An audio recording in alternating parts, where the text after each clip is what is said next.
Welcome to the 211th edition of Make Pro Wrestling Majestic. Again, I am Tiger Height. And why is Braun Strowman eating food on USA now? Because he's awesome. But we're going to get into that in a second. But first, we do have some drama. Not a lot, but we do have some drama. Hooray. Not all of it is AEW, which is great, because I know some people have been complaining about me complaining about AEW. I mean, AEW is worth complaining about all the time. It is worth complaining about all the time, but sometimes it might get annoying, so I try to diversify my complaints about AEW. The first one is a very sort of solemn conversation regarding this decision. This was Mike Santana's first night as TNA World Champion since Bound for Glory. They had, people were saying a month. It was like 2.5 weeks because Open Fight Night did have a couple of, I would say, live matches. Right. Yeah, I think the big criticism was the fact that there was absolutely nothing happening in the entire month of October. Right. And I do agree with that because they usually do breaks around Thanksgiving and around Christmas. Why did they do one right after, I would say, their biggest pay-per-view ever in TNA's history? Yep. They had nothing ready. Why did you wait to do the live show after those weeks? And then you have to get these you have to get the Call Your Shot Gauntlet trophy off. So you can wait. Yep. You can wait like a smidgen of time. Yeah, I think. But they didn't do that. I think that we had talked about this, and the situation is it could have been done better, and it should have been done better. Everything else was right. You had the NXT takeover, even though there's no reason for it at this point. Nick Nemeth was attacked by somebody. Frankie Kazarian could have done something. I have no problem with Frankie Kazarian being the TNA World Champion. The guy has earned it. He has been in this company on and off for a very long time. He is a great veteran. He has a great mind for the business. And he's still a pretty damn good wrestler. But this was not the time. This was everything else other than timing was done right. Frankie beating Mike Santana in a roll-up situation, doing the Call Your Shot trophy thing, was essentially just a makeup because Kazarian won it last time and he failed at cashing in and people were pissed off about it. I'm just going to assume that this was a reaction to that. Was a I'm sorry thing. Just like with Kota Ibushi at Wrestle Kingdom. But this was not the right time. People are pissed off because it was the timing. Everything else was fine. Wait a couple of months. Wait until like Slammiversary. Yep.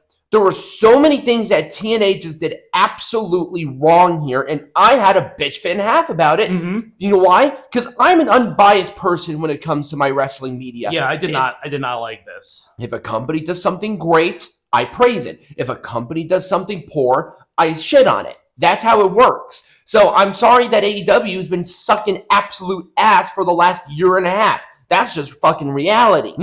But I have to go against TNA with this decision. This was fucking stupid. Yep. Not just the break after your biggest pay-per-view. All of that fucking momentum. All of it. Gone. Yep. It was like that. It's like, okay, maybe a week, fine. Maybe you just need to catch up. Then they did it again. And then with Open Fight Night, the two matches that were considered live were matches that were pre-taped. And I did the review on it, but I'm like, okay, this is not like a couple of years ago. This happened like a month ago. So I'm like, okay, whatever. This was just really dumb. It's not going to kill the company. It's not going to kill their momentum. They'll get back into it. But I'm still scratching my head on why they did this. I don't know.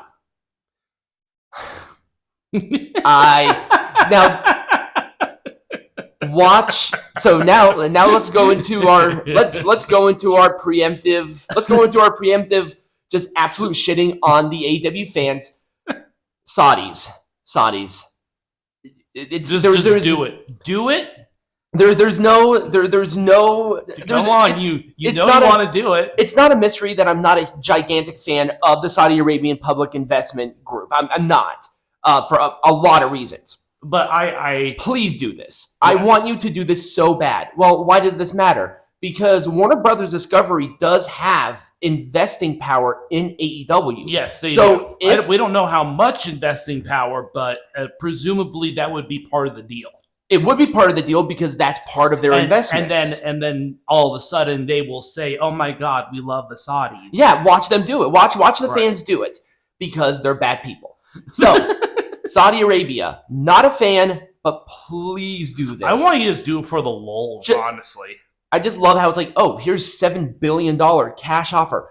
They have $70 billion in cash. Mm-hmm. Warner Brothers Discovery is like what, like $7 billion in debt or something like that. It's like a stupid amount of money. Yeah. They have a huge amount of like bad debt. Mm-hmm. This would wipe that out. The Saudis would get this. The AEW people would be pissed. I mean, the Khans already probably work with Saudi Arabia anyway, so it doesn't matter. But it would just be so funny to see the churn and just everybody with a fucking clue shitting on them because WWE works with the Saudis. Right. I mean, the Saudis, to be honest with you, the Saudis are already working with WWE. They would get rid of AEW faster than you can say All Elite. Exactly. Because that's the thing. It's like, what's this stupid little wrestling company? I don't want that. I work with the big guys, you know? I work with the major leagues. People. There's a big... Okay. Andrade. The situation continues to come up, and we need to discuss this because you people, especially Prince Magnus, who's a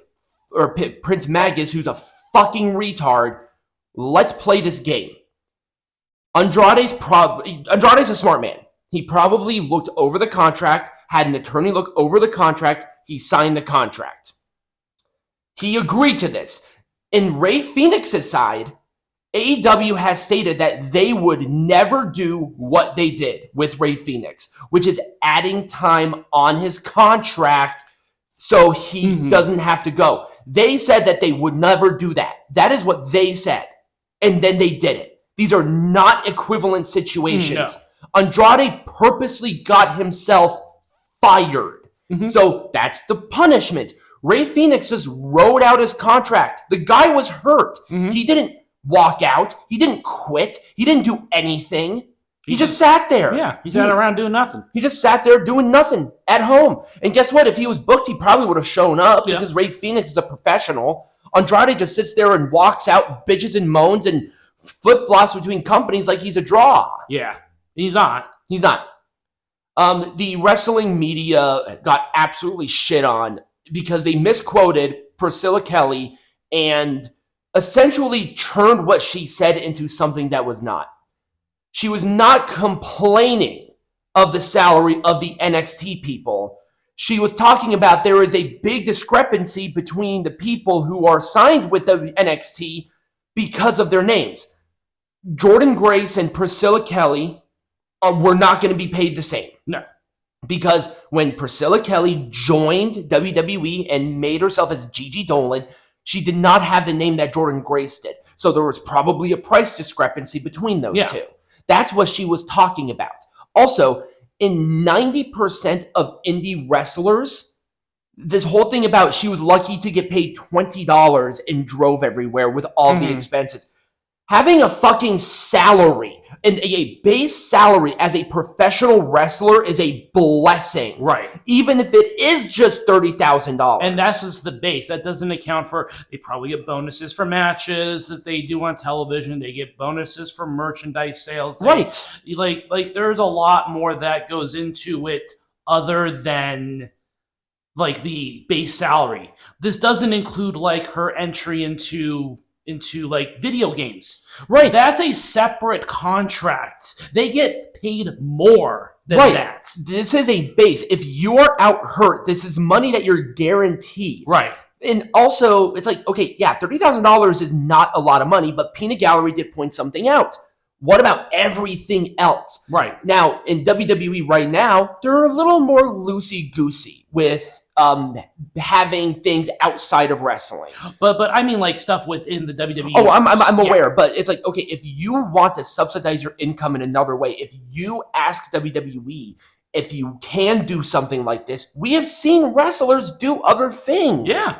Hell, Omos goes to Japan. You had Charlie Dempsey and Tavion Heights. They go to Japan. Hell, Hank and Tank just won the GHC Tag Team Champions. Right. You have multiple wrestlers who do streaming. Mm-hmm. And they get paid to do that because they get donos. That's outside of WWE. Yeah, every wrestler on Earth has a podcast. All you have to do is ask. Yeah, and not that hard. So Gigi Dolan clarified that it's a good thing that this happened. She's probably getting paid more because of her time in WWE. Yes, because now she has drawing power. Right. So, because all the wrestling media wants to do WWE bad, they have to twist what she said to make it sound like, oh my God, that's all NXT And as we all know, Cultaholic Wrestling is known for their unbiased reporting. Oh, unbiased reporting. Just so unbiased. It's unbiased where I hit them with a brick. So, oh my God. The whole thing about Nixon Newell. Yeah, apparently this isn't the first time that they've done this. About walking out? Yeah. Yeah, that's what I've heard. Apparently she has outpriced herself. She has a terrible attitude, and apparently it's poisoning Miranda Alize. Uh-oh. Because she is having the same issues. And people are saying it's because they're lesbian. No. It has nothing to do with what they do in their bedroom. In fact, I'd probably watch it accidentally for 20 minutes. Excellent. The problem is that they have an attitude. They have a problem. I'm sorry. When you're an independent contractor, egos have to be checked out the fucking door unless you can prove that you're a draw. Mm-hmm. Like, I hate Mercedes Moné. I think actually Mercedes Moné is a bad person. We would be better off if she was brick.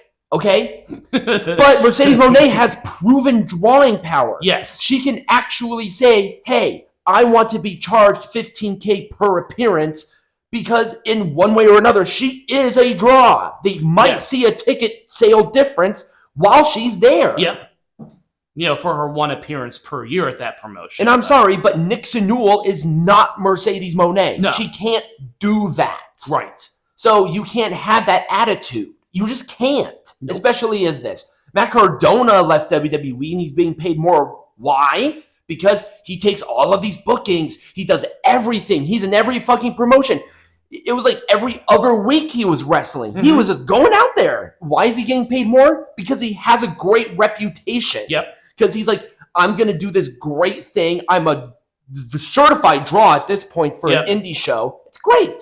So fuck these two. And I said this before. Fuck these two. I don't care what your reason is. Andrade walking out.